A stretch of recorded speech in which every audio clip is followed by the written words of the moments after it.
mulembe gw'abantu abeerazi abeejalabya kati naye ne yeeraga bangi nnyo bagundi ababaddeko ba sipiika naye walolabeko nga bagenda baleteeka ebintu byabwe bye bafunye mu Nankani kati yagadde kulaga bikola byaba Brian White ndowooza yalinamu akasente keera akajjawa abadde alinamu akasente abadde akolawa gwe mbulya mulimu gwe yali akola otufuna sente buli mwezi kozesa lwaliza okuba sinnakubuuza nti azikozesezza atya yali akola abadde akolamu era abadde afuna kati ng'azitereka bulungi mu kuzitereka obulungi okulaba nti afissaawo n'agula pulezidenti atazitereka bulungi kyava tagisobola. Muhoozi agamba nti ku myaka gy'alinda takirabanga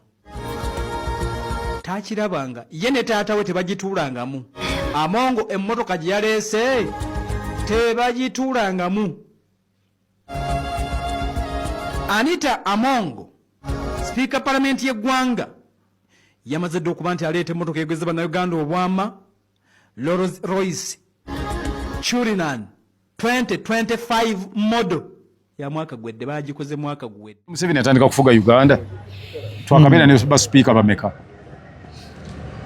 bikyanga atandika kufuga ndowooza okuva balinga ntumanyiko nga basatu balinga bataano oba mukaaga kitegeeza nti sipiika ali liable okukyuka kubuno omulundi gwonna akadde konna pulezidenti waasalirawo ndi kati njagala sipiika mulala kuba ye overall waasalirawo nti njagala sipiika antamiddwa atajjukira ennyo ndi bawanyisiganya ebigambo nga bali ekyankwanzi.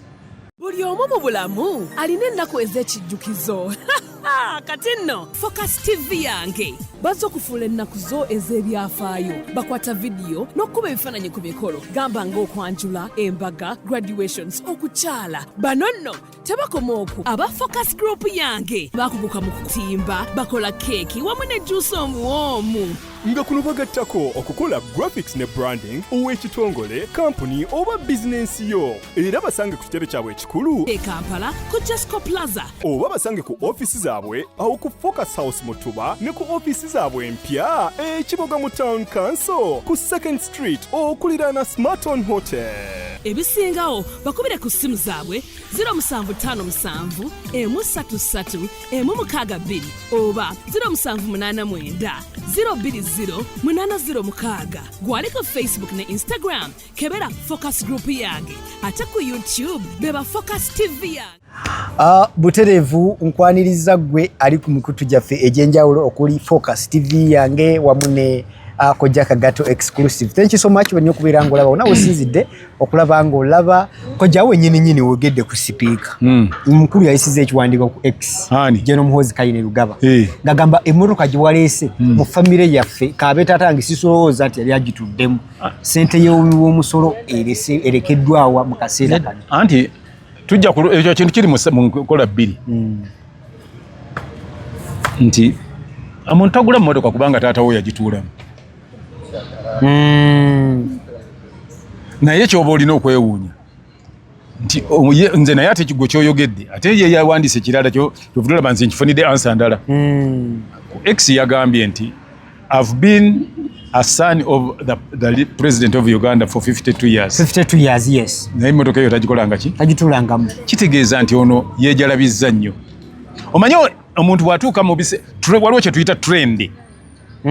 Kati agenza omulembe. Yes. Abaddewo mulembe gw'abantu abeerazi. Abeejalabya. Kati naye ne yeeraga. Bangi nnyo bagundi ababaddeko ba sipiika. Naye walolabeko nga bagenda baleteeka ebintu byabwe bye bafunye mu Nankani. Kati yagadde kulaga bikola byaba Brian White. Ndowooza yalinamu akasente keera akajjawa abadde alinamu akasente abadde akolawa gwe mbulya mulimu gwe yali akola otufuna sente buli mwezi kozesa lwaliza okuba sinnakubuuza nti azikozesezza atya yali akolawa abadde akolamu era abadde afuna kati ng'azitereka bulungi mu kuzitereka obulungi okulaba nti afissaawo n'agula pulezidenti atazitereka bulungi kyava tagisobola pulezidenti afuna ntono kakadde kamu emitwalo bukadde 3 kitu ate teri nammwe muleme tusiriwaza pulezidenti ayinza okuddira ababaka ba palamenti n'abawa obukadde 45 n'ebisatu byanagira nti mbawaddeyo n'ekikumi ng'afuna akakadde kamu aba atoola ku mmeka kati ezo azijjawa naye tumubuuze gy'azijja pulezidenti yavaayo n'akyogera lwatu tumubuuze gy'ajja ezo z'agaba ng'afuna akakadde kamu kuliko budget y'ebyo ebirala naye nkojja wano we mbadde okuvaayo omukulu nayogera kino kiyinza kuba kitegeeza jjukirawo ne race ekyagenda mu maaso y'obwa sipiika. Ekyo ng'okitadde ku bbali. Mwe ogwo maalo gatera kuba maalo okulaga buli kyoguze. Sipiika yayolesezza maalo. N'olaga n'ennankani n'olaga n'emmotoka n'olaga kyekirivaamu ng'alaga naguze ne half peti yiino nga naye alizitulaga nti naguze ya golodi. Salongo namugulidde bokisa ya miliyoni. Ekirivaamu ng'atandika batandika agugaba maalo. Sipiika bayolesezza amaalo.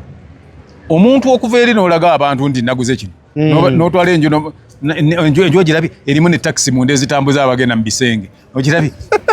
Ku musaala gwafuna sipiika baafuna obukadde nga bumeka omusaala? Sipiika siri so sure sente mmeka zaafuna. Naye olowooza alinga mu bukadde bumeka? Producer ajja tuyambako awo tubulye sipiika afuna obukadde nga bumeka? Naye ate jjukira ate era mubaka afuna n'ez'obubaka. Ne bw'aba nga ate era director wa kampuni emu baki naye okubeera ng'ofunye sente bw'omanye ekisaawe nga Hoima City bwe kifaanana yakizimba e Bukedeya ku ssomero lye. Mukazi mubayi naye alina looza bizinesi ez'enjawulo ze tutamanyi. Kati awo abo be basayininga etteeka ery'obutaleeta bukadde bina. Ndowooza olabye kubanga ne bwana baagiza kitegeeza alina emikwano ebweru. Oyo muŋŋambire kaayimirireko. Ezigenda omuyambako okulaba ng'afuna esente ezisingako naawo ayinza okuba ng'alina sources endayaffe zittoka. Anti kati ezimuyamba batugamba dda badikiraringe buli omu wealth ye ne baagaana ate ye sipiika. Kati kino kye yakoze tekimutweka buteesi mu nnyanga. N'amanya kaakati anti nze kyengambye ge maalo wano ne ba Ezira baabikola ebyo ba Brian White babadde babikola bagundi ono musibe ono ogundi olwo gwe baasibaawo omuvubuka yali agaba ennyo ssente. So kati ali mu kkomera. Erinnya lye linvudde mu bwo. So kati ebyo naye nga basekandi bonna baaliko basipiika. Boolanya baaliko basipiika. Bansi bambi bonna baaliwo. Nga naye bo tebakola ebyo. So olina okwegendereza nnyo bw'oba okola ebintu. Amaalo ago. Sebo. N'omanya ki ky'olina okubeera ng'okola. Okay, kojja. Bino byonna biyinza kuba bimuleka kuba omukulu ke yakuttemu. Jjukira waliwo ne sipiika entebe gye tunuulidde sawa yonna bagenda kuddamu ogironda. Kiyinza okubako kikireeta mu nkyukakyuka yonna mawo n'alya obukulu. Anti kino mulina okumanya ekintu kimu nti si bukya Jero Museveni atandika kufuga Uganda twakabeera ne basipiika bameka bikyanga atandika kufuga. Ndowooza okuvayo balinga ntumanyiko nga basatu balinga bataano oba mukaaga. Kitegeeza nti sipiika ali liable okukyuka obuno omulundi gwonna akadde konna pulezidenti waasalirawo nti kati njagala sipiika mulala kuba ye overall waasalirawo nti njagala sipiika antamiddwa ate ajjukire ennyo nti bawanyisiganya ebigambo nga bali ekyankwansi yawanyisiganya n'omunene ebigambo yamulaba mukamwa ne batuuka n'okumugamba nti she is an unadopted daughter simanyi. Kale ebigambo ebimu abantu balina obigenderera bye boogera ate n'empisa kintu kikulu nnyo. Enneeyisa nze bwe mba nga nnakyadde awantu engeri gye nneeyisaamu wenkyadde teba yeemu n'omwana gwe bazaalirawo. Kati gundi sipiika yeerabira nti n'ekibiina mwe baamulondera okuba sipiika yakyala bukyazi yali mugenyi. Mulimu abaana abaawo ate n'obuukira era abagenyi omukulu taatawo baaleese. Kakati ne Mao yali mugenyi nga kitaawe wa Mongo yamuyise ate n'amubuukira. Naye yali mugundi naye yali mugenyi bugenyi yali.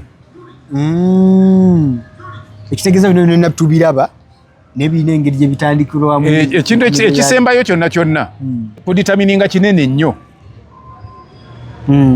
Ani anaabeera sipiika naye nga temusuula muguluka statement yabadde ku tweet eyakoleddwa Jeno nti mbadde mwana wa pulezidenti emyaka 52 nga situlangako. Kati njagala bwenkubuulira bwe nti ndowooza muba temumanyi kye yabadde ategeeza. Yabadde agamba nti emmotoka egula obuwumbi That is busatu plus. Or is 3,000 millions. 3,400 millions. Ze bilioni 3 n'obutundu buna. N'obuwumbi bina. Agula mu motoka eji. Nejukira ate yali agulira ne muganzi we emmotoka ku birthday. Mabegako wali. Yazimba ennyumba wane munyonyozi manyi eziri ekigulu ekigo. Kitemyanga muntu. Munda ndoza mulimu ne gaali y'omukka etambuza ababeera mu kizimbo. Era omu yennyini nalabako dress, waliwo dress gye bagamba manyi erimu ssente mmeka. Nawali egindi bukedde nga watuuse ku ssomero ly'essebo. Esente mpitirivu zateekamu. Buli kaseera wo subscribinga no likinga no commentinga kiba tukizaamu amaanyi n'okwongera okubeera nga tudduka speed ey'ekizungirizi. Tukujjukiza bannaffe aba Focus Event Services bagamba nti beeyune bakuteekera omukolo gwo era bakufunire services ez'enjawulo z'oyinza okubeera nga naawe ofuna memories ennungi ddala. Focus Graphics and Branding era nabo bagamba nti bajja kutonera abakuwe branding aliko omw'omulembe ddala. Kojja Kagato alina bicycle kick agamba nti komyayo erinnya lya nnyinimu beera gumite ng'okozesa akadagala kano kakuyambako. Ddagala lino lya habo terina effect yonna gye likutuusaako era osigala ng'oli muntu mu butonde bwo ate n'okwongera okubeera ng'amaanyi oba oli awo gaddala. Omukyala akuyita nnyinimu ng'okozesa bicycle kick. Enamba zisimu kwezi ku screen ni ne Kojja tuli mu kuwambaga okulaba nga tuyisa Beebu mu Uganda. So kati enjovu ebbiri wezeekutteko bwe ziti essubi lyakukala. Kale obadde mulungi okuva eri gye twatandikidde mpaka wano mbadde ne Kojja Kagato nga tumenyamenya ensonga ezitali zimu naye nga nkujjukiza nti bwe tunaba nga tukuwa ekyenjawulo notification zijja buli we zijja tulabe. Waliwo ebipya bingi tuba tufumbidde ate byosaana okubeera nga tosubwa. Nze Ade Wilberforce Munyanja tukumira olunaku lwaliro tusikane vidiyo ezijja maaso awo. Bye bye. Kusubscribinga ku Focus TV yange bingi